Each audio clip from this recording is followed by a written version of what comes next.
Hey guys, this is Erica and this is another episode of Clay and Chat. And on this chat, we talk about crafty things that I'm getting into, mostly pottery and other things related to pottery.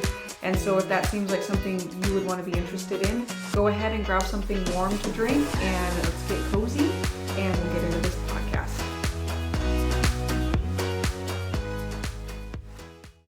Okay, so what I like to do for my podcasts, as in like I just started doing this on the last one, is I like to share a piece from my handmade collection of mugs because I too collect mugs as well as make them. So today I don't have anything in this mug because I don't have any tea and I really didn't want any coffee. So sad story, but that's okay. We're still gonna show off this mug, which is really beautiful.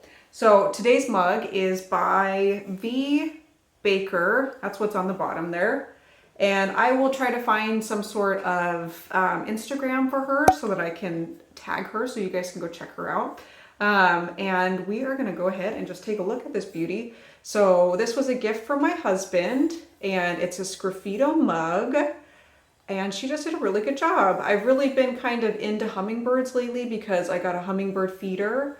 And that means that I am just seeing all of these beautiful hummingbirds just coming and sucking up that sugar water that I make for them. So it's been really fun seeing them. And so he got this for me because it's been kind of my jam lately. So that is our mug of the day from my collection. And I'll continue to share ones I get. I get a new one basically every major holiday. So like my birthday and then usually Christmas as well. So it will keep on going. So after that, we're gonna go ahead and we're gonna get into other crafty things. Okay guys, so for other crafty things, I just recently finished, this is called the Loveland Shawl by Tony Lipsy. I have made one before, but I made it in fingering weight yarn, so it's a lot thinner and it took a lot longer, and I made it a lot bigger, and so it was quite an adventure. So this time I decided to go a little bit off script with the pattern, and I am using worsted weight yarn, and I made it a lot smaller because I just wanted like a kind of a scarf type situation, not really a shawl. So this is what we have, and it's still pretty big, as you can see, from end to end. And it turned out really pretty. I'm really happy with it. And how I like to wear it is kind of like a bandana type thing. So I really like it because it's like nice and thick, so it sits right up here, which is really nice. And then, you tighten it down a little bit and it's nice and warm. And it's so nice when we go on walks because my neck will be so warm and my hands will be warm because I had made those mittens. My face will be freezing because I don't have anything. And then also I don't have a hat. What kind of knitter doesn't have a hat? I don't know. So I need to make one of those too. So it's been really nice for that point. So that's been a good one, a nice finished project. And then let's see, what I'm currently working on is what's called a Sophie shawl, and it's by Petite Knit. If you're in the knitting community at all, I'm sure that you've heard of her and her designs. So it's kind of like a triangle type shawl. So it starts out really small and then you increase until you get to about midway point, and then you start to decrease. So it's like a really nice kind of modern shawl, which I think for my sister is really good. Hopefully she's not watching this. If she is, she just got a sneak peek. So that is what it is. And then, another great investment I just made over the last, when did I buy these? I don't know, like a month ago, something like that. So these are the let's take this little guy off. These are the Chow Goo interchangeable knitting needles. The cable is so nice. This does not have a memory, you guys. So if you are in search of some good interchangeable needles, I highly suggest the Chow Goo. They are amazing. So that's that one. And then the last other crafty thing I've got is my family and we went on a little bit of a local excursion. And so we went to a town that's about 30 minutes from ours, and it's called Walport, Oregon. And they have this really cute little yarn store that I haven't been to yet, and it's hand-dyed yarn from this woman. And so I picked up a couple of skeins. I actually had my husband pick out colors because I'm gonna make him a pair of socks. So he picked out this beautiful green, and it's a really pretty green. It's got different tones in it. It's really nice. It is 75% superwash merino wool and then 20% nylon, which, 80% superwash nylon wool. So sure, I'll take it. And then very squishy, very nice. And then I asked him to pick a contrasting color for the toe, possibly the heel. I'm not sure yet, I haven't decided, but definitely the cuff as well. So he picked this cute little green one. So I just got a little skein of this. And then yeah, I think that will look really, really good together. I think he did a good job. I'm excited to knit with this. And then the company obviously is called Twisted Tidewater. And like I said, they're based out of Walport, Oregon. And so you can get their stuff online, I believe, twistedtidewater.com, or they have an Instagram at Twisted Tidewater. So you could try either of those ones, and I think that would work great. I'll make sure to put the little handle for Instagram on here so you guys can check that out. And that does it for other crafty things today. We will go ahead and get into what I am currently doing in my pottery process.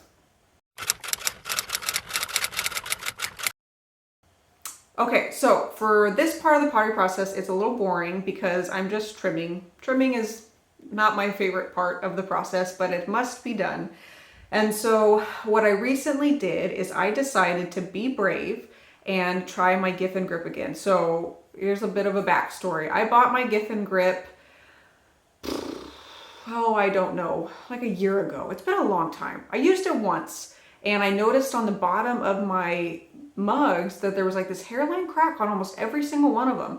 And I don't know what the heck happened. I didn't understand. And the only thing I could think was that it was the GIFFIN grip because that was the only new element that I had introduced into the whole thing. And so I put that on the shelf and it's been like sitting there collecting dust. This is like almost a $300 tool that should not be collecting dust. And so I finally told myself, Erica, you're gonna be brave, you're gonna do this, and it's gonna be okay. So what I did is I trimmed the pots like I usually do on the GIFFIN grip, and then, if you guys know what the GIFFIN grip is, it's like a trimming system that kind of has these claws, and I'll try to do an example. I'll try to insert an example or a picture, but like these claws that like close in on your pot and it centers it for you, it holds it really nice. It makes everything a lot faster and a lot better. So I love the system. I just didn't love those cracks. So anyways, I'm trying that out this time and we'll see, hopefully, Lord willing, there are no cracks this time around and that everything comes out beautifully with no issues.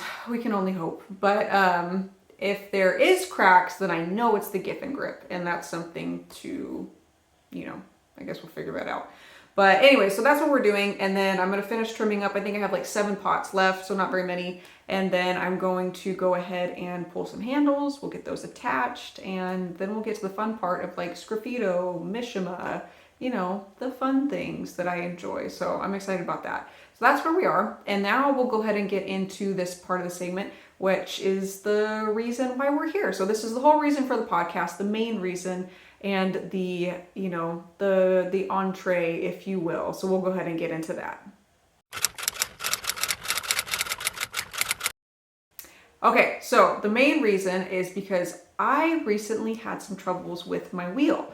So a little bit of backstory, I have a Shimpo VL light wheel that I bought brand new from SheffieldPottery.com, and I bought it about 5 years ago. So I came out here one day to sand the bottoms of my pots because I use one of those diamond core sanding discs, and I put it on my wheel and it sands the bottoms of the pots really well, and so I really love that. I go to step on the pedal and nothing happens, and I was like, okay, it's not a big deal. Maybe I don't have the pedal plugged in.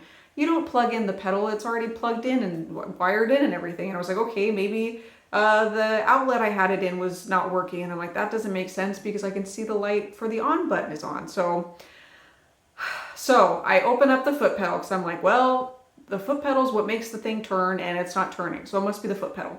So I open up the foot pedal and I try to reset the potentiometer after I looked some things up. That didn't work, and I was like, oh, well, I must just need a new potentiometer. So I go and order this new potentiometer, which is not cheap. I got it from KrugerPottery.com. So if you guys do need one, they're very reasonably priced. And so I got it for $80, and then obviously like $10 or $11 in shipping. So this is like a $90 part.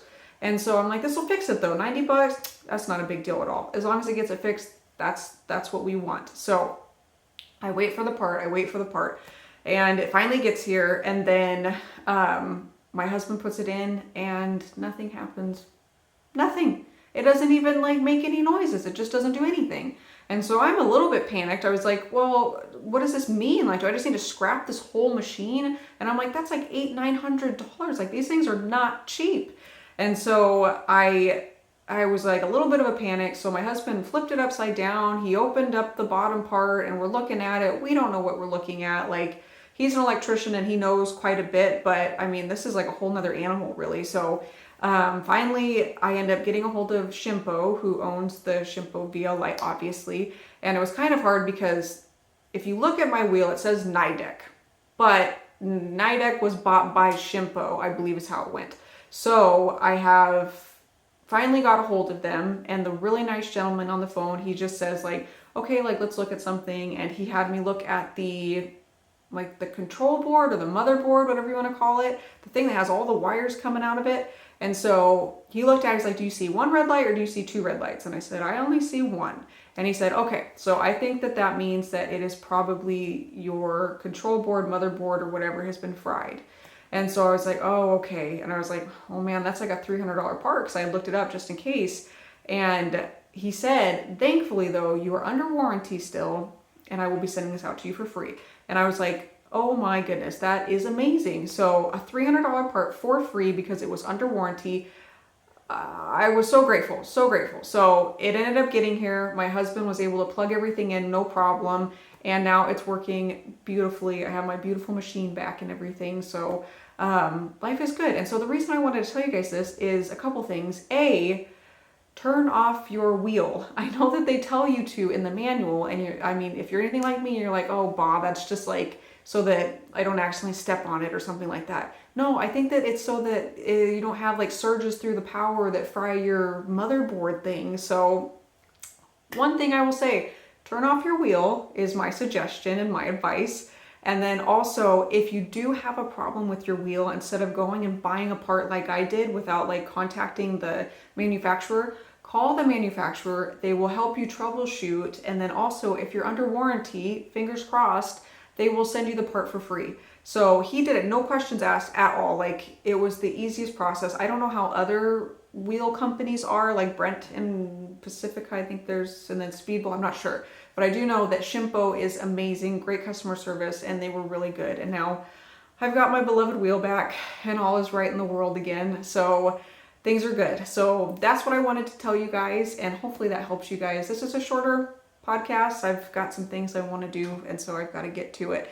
But I appreciate you guys sitting with me and listening to me yammer on about a bunch of random things. I hope that you took something helpful from this video, and I hope that you guys are doing well. And if you guys enjoyed this video, please consider subscribing and giving this video a thumbs up and everything. So I thank you guys so much for spending time with me, and I hope to catch you on the next video. Thanks, guys. Bye.